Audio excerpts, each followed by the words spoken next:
Good morning and welcome from San Antonio, Texas. Today we're going to take a quick look at reevaluation service-connected ratings. Before we get started, this presentation is from San Antonio Coalition of Veterans and Families. Our mission, the immediate assistance for homeless vets. Please feel free to hit the like button and subscribe to our channel. The creators of this presentation, Mike Yeager and Bob Kozel. The presenter is me, Bob Kozel. Which one of the two? I'm the tall one pictured. Should I be worried? I'm a service-connected veteran. How does the VA decide when or even if to reevaluate my rating? Goals of this presentation: to review the following aspects of service connection: VA reevaluation policies and protection for ratings. Okay. What does the VA use? What's the VA's guideline in all of this? And it uses 38 Code of Federal Regulations, Chapter 4, and it's easy to get it on the internet. Finding the facts. 38 CFR contains every level of VA ratings and every medical diagnostic code. And if you're a service-connected vet and look at your rating letters, you'll see you have a diagnostic code to go with what's listed. Static, an important definition. Static, the word static can mean something that's not moving, changing, or progressing. This is a very important term in VA ratings. So when ratings are assigned, no VA follow-up exams when the condition's considered static. There's been no improvement in 5 years. It is the type of condition not likely to improve. In cases of veterans over 55 years of age, except under unusual circumstances, a minimal rating has been assigned, where a combined disability evaluation would not be affected should there be a decrease in a specific rating. So it's not worth the effort in that part because the money won't change. So reasons to reevaluate conditions. There's a need to verify either the continued existence or current severity of a disability. It's likely that the disability has improved. Evidence indicates that there's been a material change in a disability. The current rating may be incorrect. It is otherwise required by the regulation or diagnostic code under which the veteran is service connected. And again, this is all laid out in Chapter 4 of 38 CFR. Pre-stabilization, 2 to 5 years. A rating was assigned pre-stabilization before you're static. The follow-up exams to be scheduled in 2 to 5 year windows. The source of this, 38 CFR 3.327. The diagnostic code specific.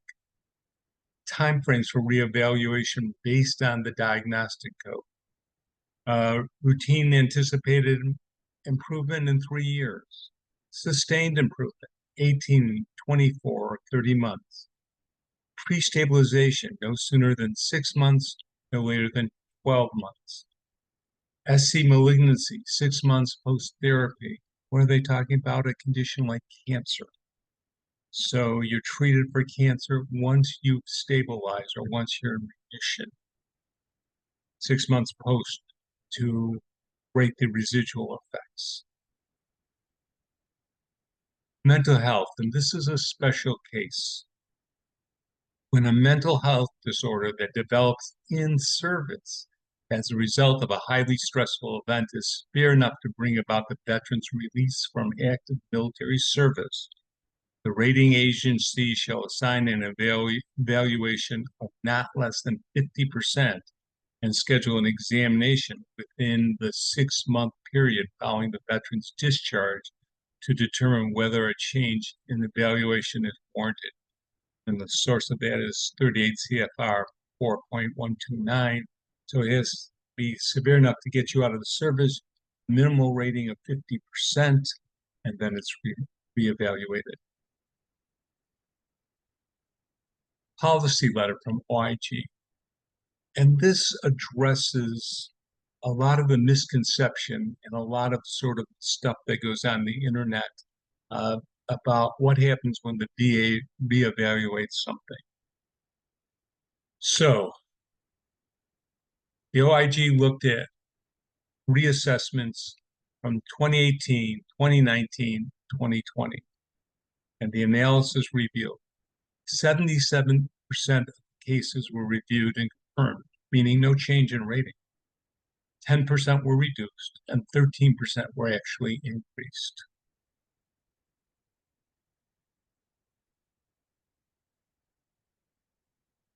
Policy letter 2101 on mental health. A lot on the internet on mental health ratings.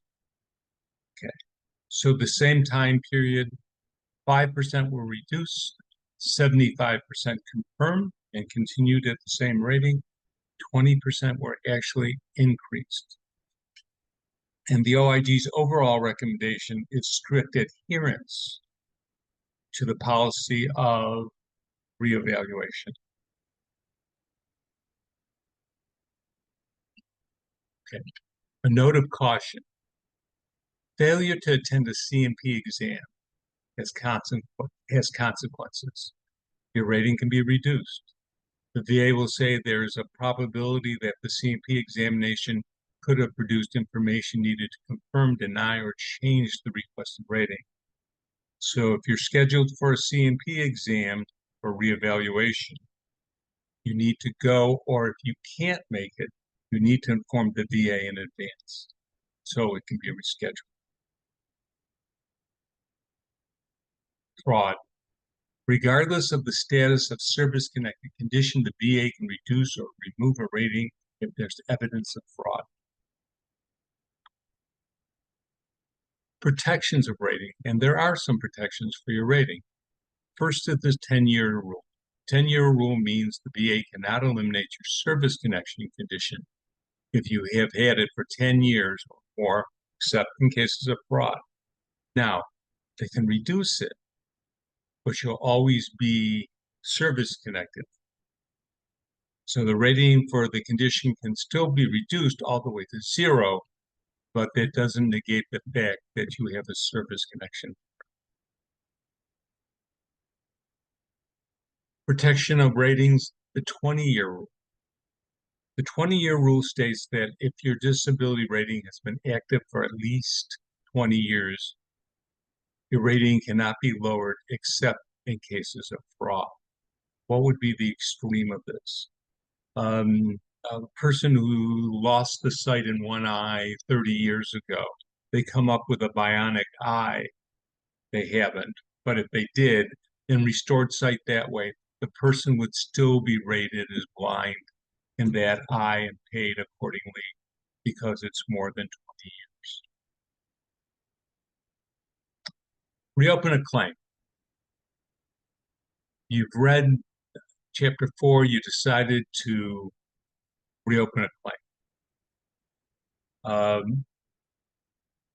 You can go through the C&P exam process, or you can submit outside medical evidence as the basis of your claim. The VA may still choose to do a C&P exam. Here's a note of caution.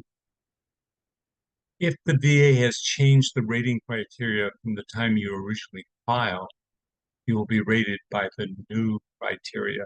So you need to be sure that the new criteria is a better way to go.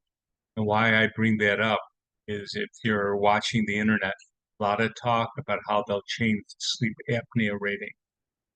So it may be best not to touch anything that you can check with a service officer. And we'll talk about that. I want to look at non-VA medical information. You certainly can file with not using non-VA information. The VA has to have something on file to show your service connected for this, or you're filing a new claim. But we were talking about reopening a claim. So your medical information can come from private institutions, private doctors. That's usually in the form of a nexus letter. The reports can negate the need for reexamination or CMP exams. Hopefully, if the information is good enough and the people are the right disciplines. One main exception is the initial mental health diagnosis and must be from a VA or VA appointed psychiatrist or a PhD level psychologist. So an initial claim for mental health is always linked to VA CMP. And then the source is there. Considerations in filing a claim.